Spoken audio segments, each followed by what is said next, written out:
You can't kill what was never alive. Every attempt to destroy the ego secretly declares its reality. The moment the mind believes there is something to kill, it has already resurrected the lie. The ego loves being attacked because attack proves its existence. Every spiritual battle against darkness is the ego's way of surviving the light. When the ego is merely interrupted by shock, drugs, crisis, or revelation, it feels like death. The identity collapses. The sense of me dissolves into vastness, and for a fleeting moment there is stillness. But then, as quickly as it vanished, the self creeps back, calling itself the one who had the experience. The dream resumes. That is interruption, not undoing. The movie paused, but the projector stayed on. Undoing, by contrast, is not the death of the self, but the recognition that there was never a self to die. True awakening is not an altered state. It is the end of the belief in states altogether. It does not dramatize death or disappearance. It reveals that nothing real was ever born. When light dawns, it does not fight the dark. It shows that darkness was never there. No blade can strike a shadow. No grave can hold an illusion. The resurrection that never required a death is simply the remembrance of what never left. The difference between ego interruption and ego undoing is the difference between silence and peace. Silence can be imposed, forced by will or substance. Peace cannot. Silence without understanding still contains fear.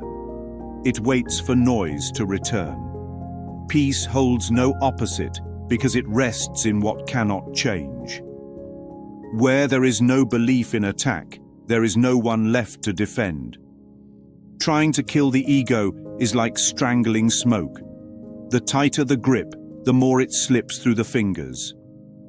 The shadow seems solid only while the light is denied. To expose it is to end it. No fight required. Recognition alone ends the game.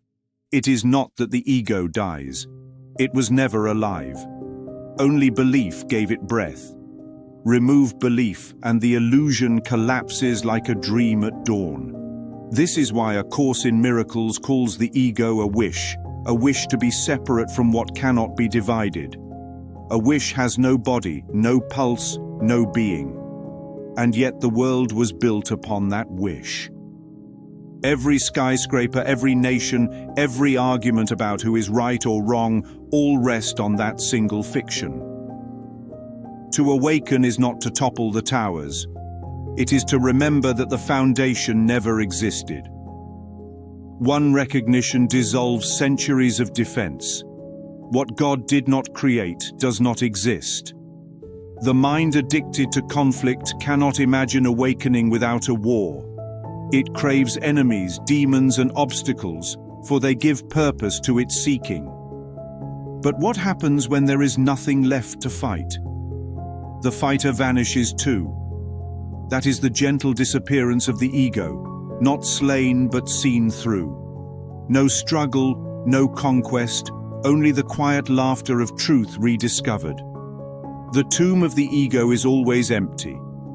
The stone was rolled away the instant belief was withdrawn. Inside there is no body, no history, no trace of what once seemed real, only light pouring out upon the desert of perception. Nothing was buried because nothing ever lived. And the light spilling from that emptiness is the only truth that ever was.